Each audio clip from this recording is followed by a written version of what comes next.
All right, my friends, this just goes beyond this.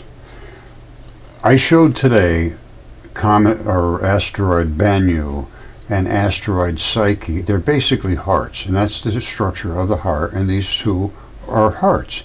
And they are cooking off in space, just as all the other meteorites and comets and all that. They are all body parts.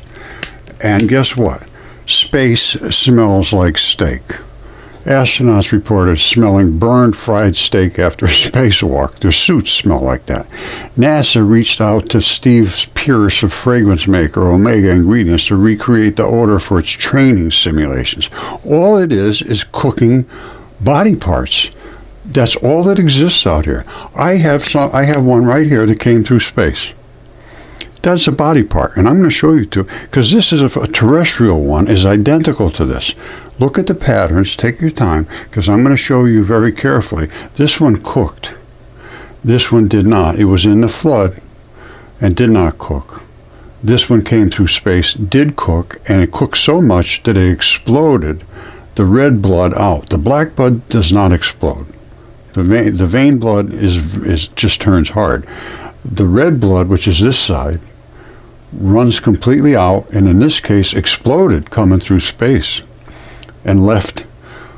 What you'll see inside here is the attachment of the ligament tendon. All right, but it blew off. All of that is red blood, and exploded off here. And you see the pattern of how the tendons locked in. Look at that. Isn't that something? And there was one over here, the same thing. There's three of them, and this one exploded right off because it heated up and blew out because there was a lot of watery stuff on that side. Now this is the terrestrial one. It died laying in the flood here, and that's where the blood was. Two spots here and one on the end. And they just run out. This one just dribbled out, and this is identical. Literally identical. You see that spot right there? And that spot right there? You see those two? Those are the veins. They do not blow out. These are the veins here. They do not blow out. You see that hook? And this hook? You see them? That's part of the structure of a fingertip. All right, so we have the veins, and these are the veins on this side. On this side, we have the arteries. The arteries blow out. Right here, here, and here. All those three spots. And I'll show you the anatomical look of it. Those three are just nothing more than red blood has run out of there. All right? And this would have had the red blood here and here with two attachments, but it exploded because it was still wet. It had to be wet. It had to be wet to explode. All right? And here's what they look like. That's why they explode. There's two spots on the side, and the tips have two. And then in the middle, this is what are the terminal spots for your blood, the vein and artery at the tips of your fingers or tips of your toes. They're the terminals for your blood. You see that? This is literally identical. Literally identical. All right, one's a little smaller than the other one. The hooks are in the same place. There is, and these can be tested. Now this one here still has like very red blood in there. I mean, very red, because it coming through space, it's just still had a ton of wet blood in it. All right, and it blanched off and cooked off all the real cheap stuff, and the structure below the fleshy stuff is this. And I mean, look at how patterned that is. Look at how round that thing is. And this one was here, and one of baby over there, and it just exploded. And that is the tendon where it locks in this ball. And that strap would have run up over around the edge and come back to here to go down the fingertip. All right, and you really can't see much on the end of this one, but the bone would have been right in the center, and there's a bit of tendon on each side. This one's pretty heavily eroded, and And this one you can't see much of anything either because this side's blown off and that side's just, if you looked at it carefully, you could see there's a tendon right there. And that gives you the ability to do this stuff. Same thing, the same as that. And I have one here, look, this is a fingertip here. It's so heavily eroded that all you can see really is that black spot right there. That's what they call the distal phalanges. Now, I don't know if you can see that or not. But it's,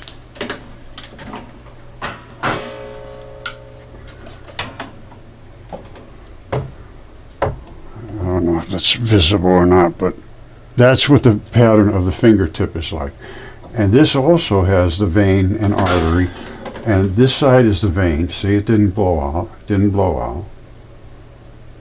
And this side is the artery, and it did blow out, just like the other fingertip I showed you.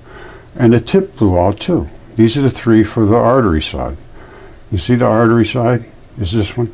The vein side is right there. And that black pattern is what they call the distal phalanges. It's the bone that's in there. The stuff I have is it's mind-boggling, but it's all real. And this came through space. This is a lung, and this still has red blood in it, just as this does. I'm sure that can be tested. I don't see any reason not. I'm sure if you drilled in there deep enough, you'd get a really fresh sample of blood. And I'm sure this will do a catalase test. I suppose I should do one just for kicks. All right, this is that fingertip, and this is where the bloody area is. I'm going to put a bunch of hydrogen peroxide in here, and if it has active enzymes, which means that it should have active blood, I would think. If the enzymes survived, I would think you'd be able to see something in the blood. Now, let's look up here, and if we see a bunch of bubbles coming up, we'll know that it's got enzymes in it. Hold on.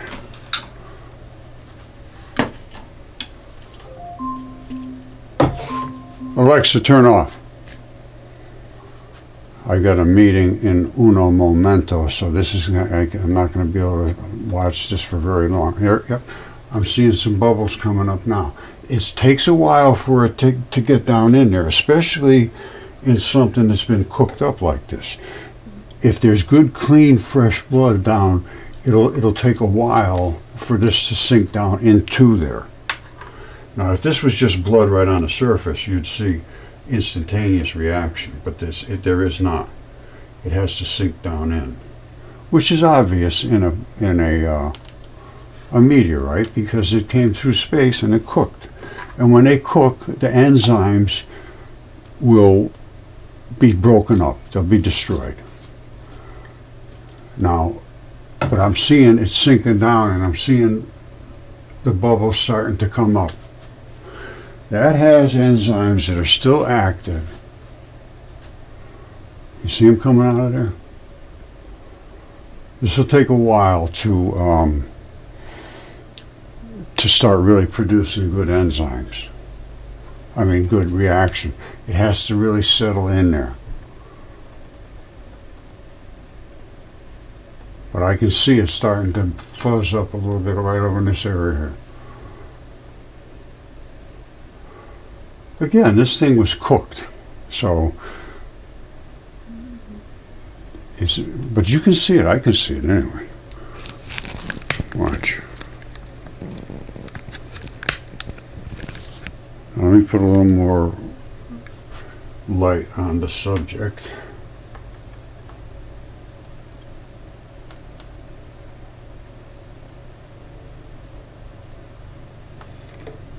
You see the bubbling over here?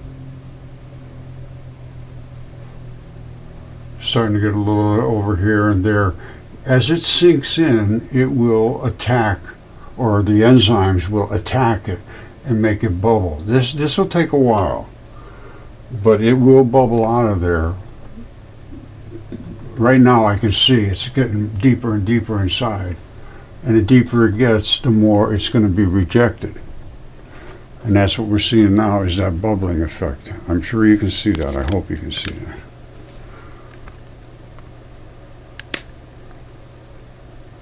You see it coming out here? So I would say this meteorite still has viable blood DNA, I would imagine. If the catalase did not degrade, I would say that the DNA is quite likely not degraded as well. DNA is a very complicated web. And the thing I did discover is all of these smells that are in space are hydrocarbons. And they did an experiment in space, the Russians, and they showed that they spontaneously turn into DNA. This whole thing is webbing together, freaking me out, something terrible. Okay, I'm just about freaking out. They say that space smells like steak. Whoops. Well, and I say it's because the blood is boiling off from all these creatures' bodies. But space smells like steak. I think I showed you this. And burnt metals, they say, which is exactly what blood is. Exactly, identical. And that is something that is going to be molecules of proteins. Basically, when they give off these smokes and gases, they're basically molecules of proteins, I believe. And look what the Russians discovered. This happens in space.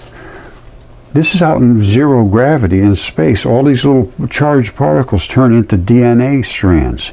They did this, and the reason I was following this was not for this, and I just didn't even think that much about this until everything else fell into place. What I was looking at was this. The fact that the white particles could separate and create like literally a black hole in space. That's a black hole. It doesn't emit, it doesn't absorb, it doesn't reflect, and it just is blackness.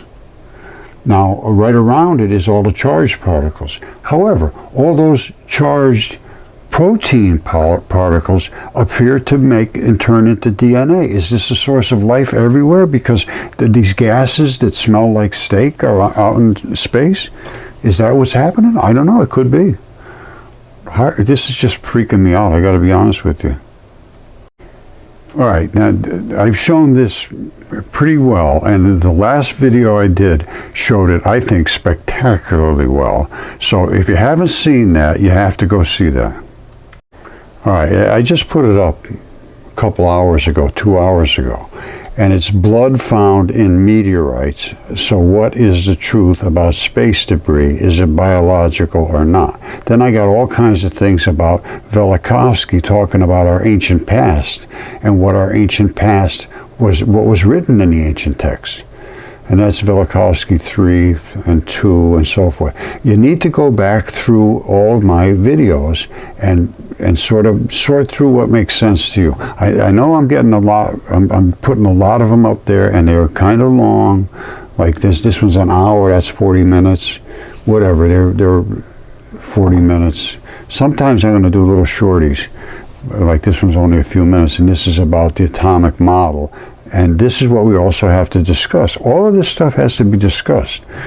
But I would recommend, if you're going to continue to watch the evidence, you have to start here. Blood found in the meteorites. And I went through all of these, whoops, and there's the DNA just self-assembling. That freaked me out. I'm telling you. It's absolutely amazing. These are two hearts. That's what a heart looks like. It's identical. Literally identical. You see these valves? You see all these valves? These two up here and two down here? It's exactly what a heart looks like. These two and this is it. And that's just one of them. This one here is Ben-U. And has the same thing. I guess I showed you this before, and this is the tendinous part, the connective tissue, and I've shown it very, very carefully. And this is psyche, which is the same thing. It has the two down here and it has the two up here. So they're hearts, and this one here has smelted to some degree. So that had to be somewhere really in a lot of heat for a considerable amount of time. Now Ben-U is identical. There's no difference whatsoever, and all three of them, they're hearts. There's just no way to deny it. And we found hearts with blood just gushing out of them, like this one here. And here's the same plumbing in this one. You see it? So none of this stuff is unsupported. It's all completely supported. I love you all. Stay with me. We're going to try to do some live stuff. I need to get this more understood, and it's been sort of suppressed, and especially in the mainstream and in the academic world. Now, Cornell they did a big thing. Hold on one second. Let me show you something. Okay, I saw her speaking. This is the president of Cornell, and I engaged with Cornell long ago, and they were very nice to me. And I want to see if they're true to their word, as she's saying. She was very convincing how they're open to new ideas and to all that stuff. Let me just show you what her commitment is. I'll tell you, this is exactly what I want to hear from educators, and if it's true, God bless her. Educational verve, which just means passion, educational vigor, is what we must aspire to in education. You have to really want to get education, a vitality that leads our students to a lifetime of discovery, a passion for ideas, a commitment to seeking truth, to support a culture of educational passions within and beyond the Cornell community. She encourages investment in new evidence-based approaches. That's what I do, evidence-based. Everything I show is always based on material evidence. Evidence-based approaches to teaching and learning. She promotes exploration of technologies that encourage students to develop critical thinking. That's like my electron flood theory. Creativity. How do you see something and not understand it? You have to understand it. Problem solving. Exactly what I do. Teamwork skills that prepare them for the necessary work of educated global citizens. I'm going to contact her and hope that she will let me engage with some of their students or faculty, whoever, and set up a little bit of a interaction between my work and Cornell, because my work is just different than anybody else's. There's nobody that's doing what I'm doing. Nobody. Not in academia. So if she's true to her word of seeking truth and academic vigor and vitality and searching, well, I'm here. And I'm going to try to engage. Right? And I wish the other universities would, so that we can get this out to the general population, that these things that were written about in the past are not silly. They need to be reconsidered in this light of this new evidence-based information. Okay, my friends, I'm going to leave it at this for today.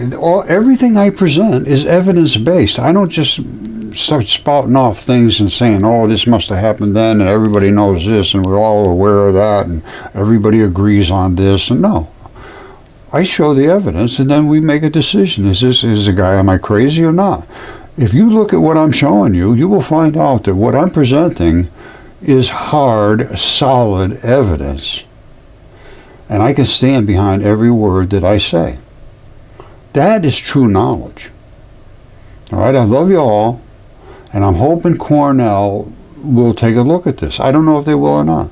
So far, I've had no positive results from any university, and I've tried virtually all of them. Now, I do remember looking at Cornell, talking to them years ago, and I don't think I had enough evidence to support what I was saying probably at that time, because I do remember them being nice, but I really couldn't support my statements as well as I can now, for sure.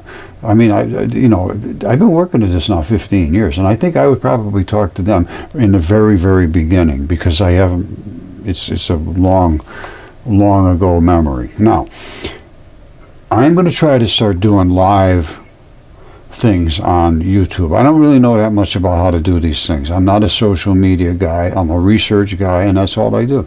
And my wife actually is the one that posts these videos. I don't even know how to post a video. I just do the research, and that's all I want to do. So I love you all, and I'm an evidence-based guy. And that's what it's going to take to change the things that we have been told to believe. That they're just not, a lot of them are not factual. And they're not based on evidence. They're based on theory and laws and constants. And, geology is completely, totally wrong. It's all biology. It's all biology. And even Yale, I presented all this to Yale years ago, and they did write a paper saying, yes, there was a global, worldwide flood. It created the mud fossils, exceptionally preserved soft-bodied creatures. Everything that I presented to them, they agree with.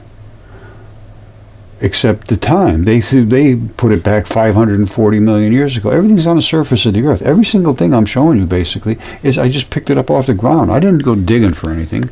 Maybe a little bit here and a little bit there where they, I had a house built and they dug up some stuff and I ferreted through that stuff, yeah. But I didn't go deep. And most of the stuff was on stone walls. I have stone walls that surround my property, and I had a pretty good piece of property. So there was a lot of stone walls. I just walked around and I picked up stuff. And some stuff, there was no way to pick it up because it was hundreds and hundreds of pounds and like a single fingertip. All right, so we got to get our mind into the reality of what we're looking at. Because these things are huge. This is a hip socket, and this is it right here, sitting on top of Raleigh, North Carolina. All these things were written about in these ancient mythological texts. So, stick with me if you want, or just be perfectly happy, deluded. Because that's what we are right now. We have been what's called menticide. We've been forced to believe something that a lot of us don't believe, but you really can't speak about it without being attacked, literally attacked. And that's what my life has been like for 15 years. And I don't, at this point, I don't really care anymore, other than the fact that I want this known that I was right. Well, I guess there's a little of that. But I just want reality. I just want truth. I'm telling you, this has to have some impact on our eternity. This was all written about in the most spectacular, outrageous ways. And I'm doing Velikovsky because he was the one that recorded all this history that was just lost. Everybody has lost it. He called us Homo ignoramus. We just left it and forget about it and don't talk about it and just be happy, perfectly happy, deluded.